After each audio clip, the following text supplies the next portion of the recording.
ರೈತರನ್ನು ದೇಶದ ಬೆನ್ನೆಲುಬು ಅಂತ ಕರೀತಾರೆ. ಬಟ್ ರೈತರಿಗೆ ಎಲ್ಲೊಂದು ಕಡೆ ಹೆಣ್ಣು ಕೊಡಲು ಹಿಂದೇಟಾಗ್ತಿರುವಂತಹ ವಿಚಾರ ಆಗೊಮ್ಮೆ ಈಗೊಮ್ಮೆ ಸದ್ದು ಮಾಡ್ತಾನೆ ಇದೆ. ಇದೀಗ ಇದರ ವಿರುದ್ಧ ಸಿಡಿದೆದ್ದಿರುವಂತಹ ರೈತರು ಇವತ್ತು CID ಸರ್ಕಲ್ ಹತ್ರ ಪ್ರತಿಭಟನೆ ಕೂಡ ಮಾಡ್ತಾ ಇದ್ದಾರೆ. ಅಂದರೆ ರೈತರಿಗೆ ಹೆಣ್ಣು ಕೊಡಿ ಅನ್ನೋ ಏನು ಪೋಸ್ಟರ್ ಹಿಡಿದು ಪ್ರತಿಭಟನೆ ಮಾಡ್ತಾ ಇರುವಂಥದ್ದು. ಸದ್ಯ ನಮ್ಮ ಜೊತೆಗೆ ಆ ರೈತರಿದ್ದಾರೆ, ಅವ್ರನ್ನ ಮಾತಾಡ್ಸ್ಕೊಂಡು ಹೋಗ್ತೀನಿ. ಸರ್, ನಿಮಗೆ ಗೊತ್ತಿರುವಂತೆ ಯಾವ್ಯಾವ ಕಾರಣಕ್ಕೆ ರೈತರಿಗೆ ಹೆಣ್ಣು ಕೊಡಲು ಹಿಂದೇಟಾಗ್ತಿದ್ದಾರೆ ಸರ್? ರೈತನಿಗೆ ಪ್ರತಿ ತಿಂಗಳು ಸ್ಯಾಲ್ರಿ ಬರೋದಿಲ್ಲ ಅನ್ನುವಂಥ ಕಾರಣಕ್ಕಾಗಿ ರೈತನಿಗೆ ಹೆಣ್ಣು ಕೊಡೋದಕ್ಕೆ ಹಿಂದೇಟು ಹಾಕ್ತಿದ್ದಾರೆ. ನಾವು ಸರ್ಕಾರ ಹತ್ರ ಮನವಿ ಏನು ಮಾಡ್ಕೊಳ್ತಾ ಇದ್ದೀವಿ ಅಂತಂದರೆ, ರೈತನನ್ನು ಈ ರಾಜ್ಯದ ಈ ದೇಶದ ಪ್ರಥಮ ದರ್ಜೆಯ ನಾಗರಿಕನೆಂದು ಗುರುತಿಸಲ್ಪಡಿ ಆಲ್ಕೋಹಾಲ್ ತಯಾರಿಸುವಂಥ ಉದ್ಯಮಿಗೆ ಕೊಡುವಂಥ ಮರ್ಯಾದೆಯನ್ನು ಪ್ರತಿದಿನ ಮಕ್ಕಳಿಂದ ಹಿಡಿದು ವಯೋವೃದ್ಧರವರೆಗೆ ಬೇಕಾಗತಕ್ಕಂಥ ಹಾಲನ್ನು ತಯಾರಿಸ್ತಕ್ಕಂಥ ರೈತನಿಗೆ ನೀವೇನಾದ್ರೂ ಅದೇ ಥರದ ಮರ್ಯಾದೆಯನ್ನು ಕೊಟ್ಟದ್ದಕ್ಕರೆ ಅಂತಂದರೆ ರೈತನಿಗೆ ಹೆಣ್ಣು ಸಿಗುತ್ತೆ, ರೈತನ ಬಾಳು ಸಹಿತ ಬಂಗಾರ ಆಗುತ್ತೆ.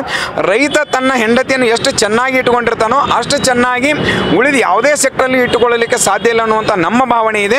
ಅದಕ್ಕಾಗಿ ನಮ್ಮದು ವಿನಂತಿ ಏನಿದೆ ಅಂತಂದರೆ, ಈಗ ಮುಂದಿನ ದಿನಮಾನದಲ್ಲಿ ಈಗ IT ಸೆಕ್ಟರ್ದವ್ರು ಹೇಳ್ತಾ ಇದ್ದಾರೆ 14 ತಾಸುಗಳ ಕೆಲಸ ಮಾಡಬೇಕು, ಇಲ್ಲಾಂದರೆ ನೌಕರಿನ ತೆಗಿತಾ ಇದ್ದಾರೆ.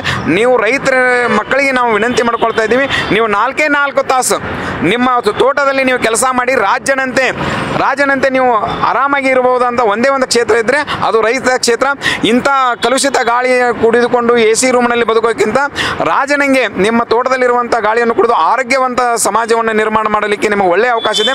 ದಯಮಾಡಿ ಯುವತಿಯರಲ್ಲಿ ವಿನಂತಿ ಮಾಡ್ಕೊಳ್ತೀವಿ, ರೈತನ ಮಕ್ಕಳನ್ನು ಮದುವೆಯಾಗಿ ನೀವು ಕೃಷಿ ಉದ್ಯಮಿಗಳೇ ಆಗಿ ಅನ್ನುವಂಥ ಭಾವನೆಯಿಂದ ನಾನು ಇಲ್ಲಿ ವಿನಂತಿ ಮಾಡ್ಕೊಳ್ತಾ ಇದ್ದೀವಿ. ಈ ಹೋರಾಟದ ಉದ್ದೇಶ ಇಷ್ಟೇ, ಜನರಿಗೆ ಹೋರಾಟ ಅಲ್ಲ, ಇದು ಮೆಸೇಜ್ ಕೊಡ್ತಾ ಇದ್ದೀವಿ. ರೈತನ ಮಕ್ಕಳನ್ನು ಮದುವೆ ಆಗ್ರಿ. ಅನೇಕ ಯುವಕರು ಮದುವೆ ಆಗದೆ ಹಾಗೆ ಉಳಿದಿದ್ದಾರೆ. ನಾವು ಮದುವೆ ಆದವರು ಹೇಳ್ತಾ ಇರೋದು ರೈತನ ಮಕ್ಕಳನ್ನು ಮದುವೆಯಾಗಿ ಯುವತಿಯರಲ್ಲಿ ವಿನಂತಿ ಮಾಡ್ಕೊಳ್ಳಿಕ್ಕೆ ಒಂದು ಅವೇರ್ನೆಸ್ ಪ್ರೋಗ್ರಾಮ್ ಮಾಡ್ತಾ ಇದ್ದೀವಿ ಹೊರತು ಸರ್ ಮತ್ತೇನೋ ಹೋರಾಟ ಅಲ್ಲ ಇದು. ಸರ್, ಈಗ ನೀವು ನೋಡಿದ್ರೆ ಎಷ್ಟು ಮಂದಿಗೆ ಈ ಥರ ತೊಂದರೆ ಆಗ್ತಿದೆ ಸರ್? ನೋಡಿ, ಇವತ್ತು ನಮ್ಮ ಕರ್ನಾಟಕದ ಒಂದರಲ್ಲೇ 33 ಲಕ್ಷ ಜನ ಅನ್ಮ್ಯಾರಿಡ್ ಆಗಿದ್ದಾರೆ, ಅದು ರೈತರಲ್ಲಿ. ಇವತ್ತು ನಮ್ಮ ಪ್ರಧಾನಮಂತ್ರಿ ಮೋದಿ ಅವರು ಹೇಳ್ತಾರೆ ಭಾರತ ದೇಶದ ಆರ್ಥಿಕತೆ 5ನೇ ಸ್ಥಾನದಲ್ಲಿದೆ ಅಂತ, 3ನೇ ಸ್ಥಾನಕ್ಕೆ ತರ್ತೀವಿ ಅಂತ ಹೇಳ್ತಾ ಇದ್ದಾರೆ. ಆ 3ನೇ ಸ್ಥಾನಕ್ಕೆ ಬರಬೇಕು ಅಂದರೆ ನಮ್ಮ ದೇಶದಲ್ಲಿ 68% ಜನ ಕೃಷಿ ಮೇಲೆ ಡಿಪೆಂಡ್ ಆಗಿದ್ದಾರೆ. ಆ ಕೃಷಿ ಮೇಲೆ ಡಿಪೆಂಡ್ ಆಗಿರುವಂಥವ್ರಿಗೆ ಮದುವೆ ಆಗಬೇಕು. ಮದುವೆ ಆಗಲಿಲ್ಲ ಅಂತ ಅಂದರೆ ಅವರು ವಲಸೆ ಬಂದು ಪಟ್ಟಣಗಳು ಬರ್ತಾರೆ, ಅವ್ರ ಕೆಲಸಗಳು ಬಿಡ್ತಾರೆ. ಈ 68% ಜನ ಇದೇ ರೀತಿ ಕೆಲಸಗಳನ್ನ ಬಿಡ್ತಾ ಹೋದರೆ, ಕೃಷಿ ಮಾಡೋದು ಬಿಡ್ತಾ ಹೋದರೆ, ಕೃಷಿನೇ ಆದಾಯ ರಹಿತವಾಗಿರುವಂಥ ಈ ಭಾರತ ದೇಶದ ಆರ್ಥಿಕತೆ ಯಾವುದೇ ಕಾರಣಕ್ಕೂ 3ನೇ ಸ್ಥಾನಕ್ಕೆ ಬರೋದಿಲ್ಲ. ಹಾಗಾಗಿ ಮೆಜಾರಿಟಿ ಜನರು ರೈತರು ಇರೋದ್ರಿಂದ ರೈತರಿಗೆ ನೋಡಿ ಇವತ್ತು ಬೆಳೆಗೆ ಬೆಲೆ ಸಿಗ್ತಾ ಇಲ್ಲ, ನೀರಿಲ್ಲ, ಕರೆಂಟ್ ಇಲ್ಲ, ಈ ಎಲ್ಲ ಸಮಸ್ಯೆನ ನಾವು ರೈತರು ಒಂದಾಗಿ ನಾವು ಪರಿಹರಿಸ್ಕೋತೀವಿ. ಆದರೆ ಹೆಣ್ಣು ಕೊಡೋದು ಒಂದು ಏನು ಪರ್ಸನಲ್ ಪ್ರಾಬ್ಲಮ್ ಇದೆಯಲ್ಲ, ಇದು ಇವತ್ತು ದೊಡ್ಡ ಸಮಸ್ಯೆ ಆಗಿದೆ. ಈ ಸಮಸ್ಯೆಗೆ ನೋಡಿ ಸರ್ಕಾರ ಯಾವುದೋ ಒಂದು ಫ್ಯಾಕ್ಟ್ರಿ ಹಾಕೋ ಅಥವಾ ಬೇರೆ ದೇಶದಿಂದ ಇಂಪೋರ್ಟ್ ಮಾಡಿ ಹೆಣ್ಮಕ್ಳನ್ನ ಸಪ್ಲೈ ಮಾಡೋದಕ್ಕಾಗಲ್ಲ.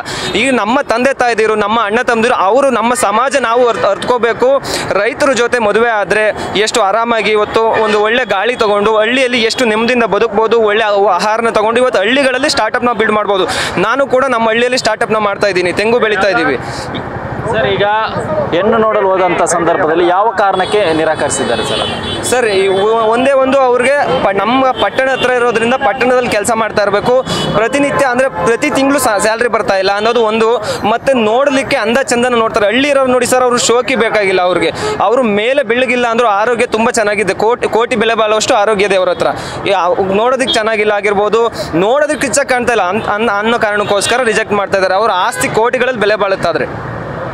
ಅಂದರೆ ಈಗ ಜಿಲ್ಲೆಯಿಂದ ಜಿಲ್ಲೆ ಅಲಿದಾಡ್ತಿದ್ದಾರೆ ಹೆಂಗೆ ಸರ್? ಇದು ಜಿಲ್ಲೆಯಿಂದ ಜಿಲ್ಲೆ ಇರ್ಬೋದು. ನಮ್ಮದು ನೋಡಿ ತುರುವೇಕೆರೆ, ರಾಯಚೂರಿಗೆ ಹೋಗಿ ಹೆಣ್ಣು ತರ್ತಾ ಇದ್ದಾರೆ. ಅಲ್ಲಿ ಅದು ದೊಡ್ಡ ದಂಧೆಗಳು ಮಾಡ್ತಾ ಇದೆ. 3-4 ಲಕ್ಷ ದುಡ್ಡು ತಗೊಂಡು ಮದುವೆ ಮಾಡಿಕೊಡೋದು, ಕೊನೆಗೆ ಇಲ್ಲಿಂದ ಹೆಣ್ಮಕ್ಳು ಜೊತೆಗೆ ಅವ್ರ ಮನೆ ಆಸ್ತಿನೂ ತೊಗೊಂಡು ಓಡೋದು. ಒಂದು 20 ಜನ ಹುಡುಗಿರನ್ನ ಇಟ್ಕೊಳ್ತಾರೆ. ಆ ಥರ ಒಂದು ದಂಧೆ ಕೂಡ ಮಾಡ್ತಾ ಇದ್ದಾರೆ. ಹಂಗಾಗಿ ಇವತ್ತು ಅಲ್ದು ದುಡ್ಡು ಕಳ್ಕೊಂಡು ಕೊನೆಗೆ ರೈತರು ಮದುವೆನೇ ಬೇಡ ಅಂತ ಒಂದು ಡಿಪ್ರೆಷನ್ಗೆ ಹೋಗ್ತಾ ಇದ್ದಾರೆ. ಇದರಿಂದ ಕೆಟ್ಟ ಜಟಗಳನ್ನ ಹಿಡಿತಾ ಇದ್ದಾರೆ ಸರ್. ಅಂದರೆ ಈಗ ಒಬ್ಬ ರೈತ ಎಷ್ಟು ಅಂದರೆ ಹೆಣ್ಣು ನೋಡೋಕ್ಕೆ ಎಷ್ಟು ಬಾರಿ ಹೋಗಿದ್ದಾರೆ ಸರ್? ಸರ್, ನನಗೆ ತಿಳಿದಿರೋ ಪ್ರಕಾರ ನಮ್ಮ ಒಂದು ಅಕ್ಕಪಕ್ಕದ ಹಳ್ಳಿಗಳಲ್ಲಿ ಆಲ್ಮೋಸ್ಟ್ ಒಂದು ಸೆಂಚುರಿನ ದಾಟಿ ಹೋಗಿದ್ದಾರೆ ಸರ್. Century ದಾಟಿದ್ರು rejection. ಆಮೇಲೆ ಹೆಣ್ಮಕ್ಳು ಕೂಡ ಯಾವ ರೀತಿ ಇದ್ದಾರೆ ಅಂದರೆ, ಅವ್ರದ್ದು ನೋಡಿದರೆ ಅವರು ಆಸ್ತಿ ಆಗಿರ್ಬೋದು, ಅಷ್ಟು ಚಂದ ಇಲ್ಲದೆ ಹೋದ್ರೂ ಕೂಡ ಅವ್ರದ್ದು ಎಕ್ಸ್ಪೆಕ್ಟೇಷನ್ ಜಾಸ್ತಿ ಇರ್ತದೆ. ಆಗ ಹೆಣ್ಮಕ್ಳಿಗೆ ಹೇಳೋದಂದ್ರೆ ಹಳ್ಳಿಯಲ್ಲೂ ಕೂಡ ತುಂಬ ಚೆನ್ನಾಗಿ ಬದುಕ್ಬೋದು. ಯಾರು ಪ್ರೆಷರ್ ಆಗ್ತಾಯಿಲ್ಲ, ನೀವು ಅರ್ತ್ಕೊಳ್ಳಿ. ಬೇರೆಯವರು ಮದುವೆ ಆಗಿರೋರು ಅವ್ರಿಗೆ ಒಂದು ಸ್ವಲ್ಪ ನೋಡಿ, ನೀವು ತಿಳುವಳಿಕೆ ನಿಮಗೆ ಬರುತ್ತೆ ಸರ್. ಹೆಣ್ಣು ನೋಡೋಕ್ಕೆ ಹೋದ ಸಂದರ್ಭದಲ್ಲಿ ಅವಾಗಲೇ ಏನು ರಿಜೆಕ್ಟ್ ಮಾಡಿ ಇನ್ಸಲ್ಟ್ ಮಾಡ್ತಾರಾ? ಆ ರೀತಿ ಇನ್ಸಲ್ಟ್ ಏನು ಅವಮಾನ ಏನಾದರೂ ಮಾಡ್ತಾರಾ ಸರ್? ನೋಡಿ, ಇವಾಗ ಆಗಿದೆ ಅಂದರೆ ಒಂದು ಪ್ರೊಫೈಲ್ ಅಂತ ಕಳಿಸ್ಕೋತಾರೆ. ಬರ್ಕೋತಾರೆ ಚೀಟಿಲಿ.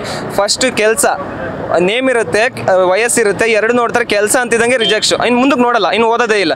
ಅವನ ಆದಾಯ ಏನು ಇಲ್ವೇ ಇಲ್ಲ, ಅಲ್ಲೇ ರಿಜೆಕ್ಷನ್ ಆಗೋದ್ರಿಂದ ಈಗ ಜಾಬಿಗೆ ಸೇರ್ಕೋತಾರೆ. SLC ಏನು ಕಡಿಮೆ ಮಾರ್ಕ್ಸ್ ತಗೊಂಡಿರ್ತಾನೆ, ಆದರೆ PUC ಡಿಗ್ರಿಲಿ 5 ತಗೊಂಡಿರೋ. ಅದೇ ರೀತಿ ಅವ್ನು ನೆಕ್ಸ್ಟ್ ಪ್ರೊಫೈಲ್ನೇ ನೋಡಲ್ಲ, ರೈತ ವರ್ಡ್ಗೆ ರಿಜೆಕ್ಷನ್ ಆಗ್ತಾ ಇದೆ. ಇವಿಷ್ಟು ರೈತರು ಹೇಳ್ತಿರುವಂತಹ ಮಾತು. ಅಂದರೆ ಹೆಣ್ಣು ನೋಡಲು ಹೋದ ಸಂದರ್ಭದಲ್ಲಿ ರೈತ ಅಂತ ಗೊತ್ತಾದ ತಕ್ಷಣ ಅವ್ರನ್ನ ರಿಜೆಕ್ಟ್ ಮಾಡ್ತಾ ಇದ್ದಾರೆ ಅನ್ನೋ ಆರೋಪವನ್ನು ಇದೀಗ ರೈತರು ಮಾಡ್ತಾ ಇರುವಂಥದ್ದು. ಕ್ಯಾಮರಾ ಪರ್ಸನ್ ಜಯಸೂರ್ಯ ಜೊತೆ ಸತ್ತಾರ್, ನ್ಯೂಸ್ ಫಸ್ಟ್, ಬೆಂಗಳೂರು.